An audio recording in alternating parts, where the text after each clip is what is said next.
थक चुकी हूँ बहुत अब शाम, कुछ देर गोद में मुझे सुला लो। तरस गई हूँ तेरे दरस को, अब तो अपने पास बुला लो। आप सभी को राधे राधे, मैं फिर से लेकर आई हूँ एक और कहानी।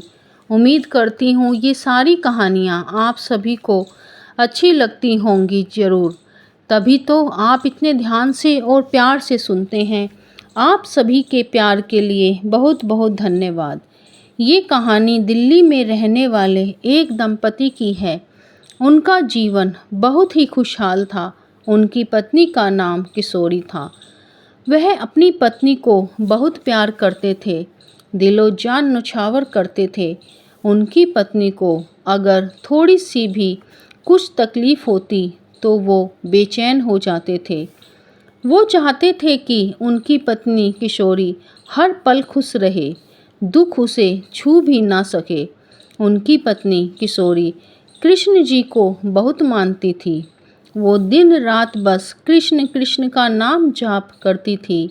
वो अपने पीहर भी बहुत ही कम जाती थी, क्योंकि उनके पति को उनका एक पल भी आंखों से ओझल होना नहीं सुहाता था। वो हर वक्त उन्हें अपनी आंखों के सामने ही रखते थे। किशोरी के पति कहते थे कि तुम कृष्ण की पूजा करती हो, कृष्ण की जान राधा रानी में बसती है और मेरी जान तुम्हारे अंदर बसती है। मैं तुम्हारे बगैर नहीं रह सकता, मुझे कभी भी अकेला छोड़कर मत जाना, नहीं तो मैं मर जाऊंगा। तुम्हारे बगैर मेरा कोई नहीं है। किशोरी हंसकर कहती, आप कैसी बातें करते हैं, और मैं आपको छोड़कर कहीं नहीं जा रही। मैं तो भगवान से हमेशा आपके लिए खुशियाँ मांगती हूँ कि हम दोनों हमेशा साथ साथ रहें, कभी अलग ना हों। और कहते हैं कि खुशियाँ ज़्यादा दिन नहीं टिकती, अपनी ही नज़र लग जाती है अपनी खुशियों को। शायद उनके साथ भी कुछ ऐसा ही हुआ। एक दिन किशोरी घर में काम कर रही थी तो अचानक चक्कर खाकर गिर पड़ी। आवाज़ सुनकर उनके पति दौड़े आए। देखा कि पत्नी नीचे फर्श पर बेहोश पड़ी हैं। घबरा गए, पानी के छींटे दिए, हाथ पैर रगड़े, मगर कोई फ़ायदा नहीं। ना ही होश आया तो वो घबरा कर बाहर भागे। आवाज़ लगाई, अड़ोसी पड़ोसी इकट्ठे हो गए। पूछा तो सब बताया और किशोरी को उठाकर अस्पताल लेकर गए। डॉक्टर ने जांच करके कहा, इनकी जान को खतरा है, इनके पास ज़्यादा वक्त नहीं है। उनका पति ये सारी बातें सुनकर बेसुध निढाल होकर गिर पड़ा। लोगों ने पकड़ कर संभाला, फिर डॉक्टर से बात की, मगर डॉक्टर ने कहा बहुत देर हो गई है, हम कुछ नहीं कर सकते। इन्हें घर ले जाइए, इनकी घर पर ही सेवा कीजिए। किशोरी को घर ले आए। घर आए 1 हफ्ता मुश्किल से हुआ होगा। किशोरी चल बसी। किशोरी के पति तो जैसे पागल हो गए। सबने बहुत समझाया, मगर वो बस घर में बैठे बैठे बस किशोरी किशोरी पुकारते रहते। किशोरी तेरे बिना जीना मुश्किल, किशोरी आजा।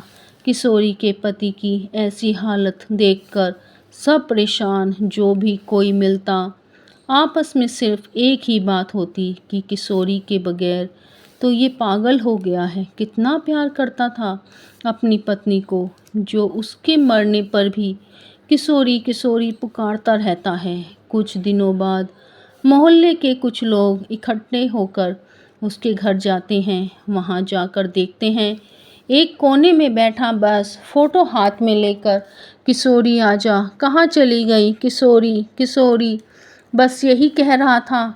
सब कहने लगे कि इसकी पत्नी को मरे 2 महीने हो गए, मगर ये तो अभी भी ऐसे विलाप कर रहा है जैसे कि कल ही मरी है।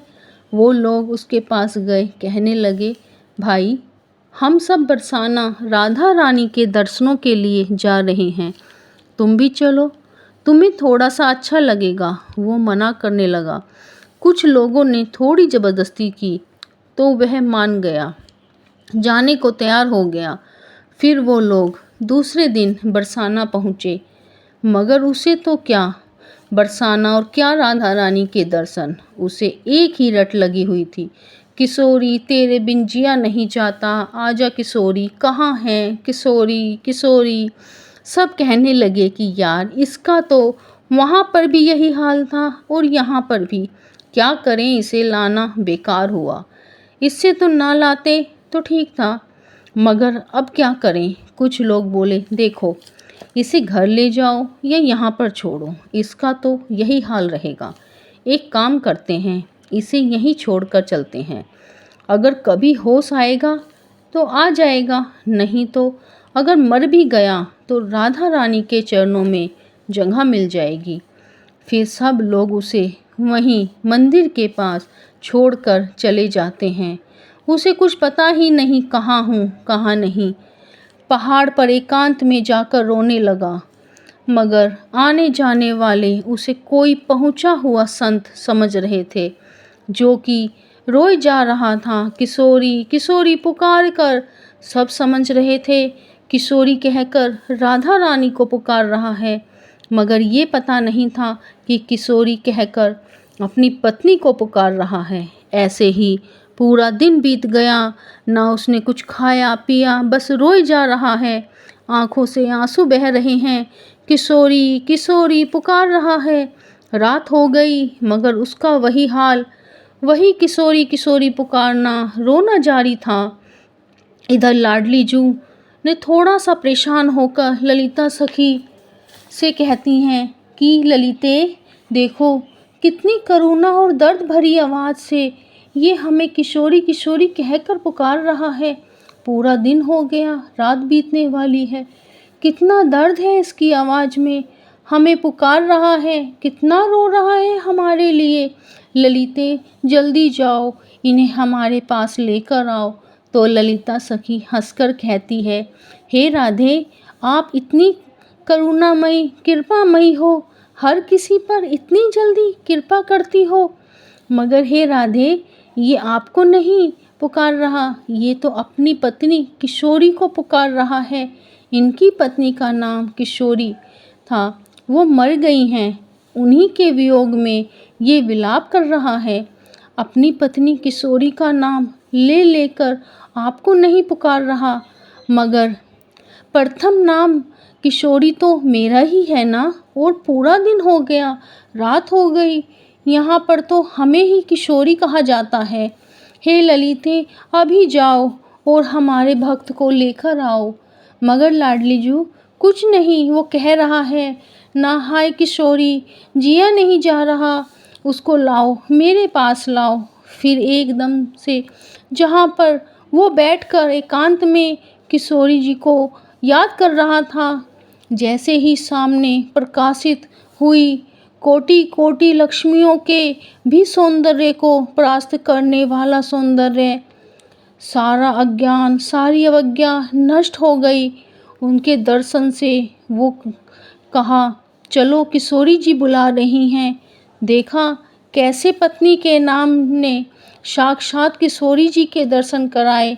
हमारी किशोरी जी हैं ही इतनी भोली करुणामयी कि उन्हें एक बार पुकारने पर ही वो इतनी कृपा कर देती हैं कि और कुछ मांगने की ज़रूरत ही नहीं पड़ती। वो इतना देती हैं कि हम ही कह देंगे कि बस करो, इतना तो मांगा भी नहीं था जितना आपने दे दिया। राधा ठकुराइन है, वो ठकुराइन के पास तो कोई भी कमी नहीं होती, वो इतना देती हैं, चाहे भोलेपन में ही नाम ले लो, वो तो उसी में रीझ जाती हैं।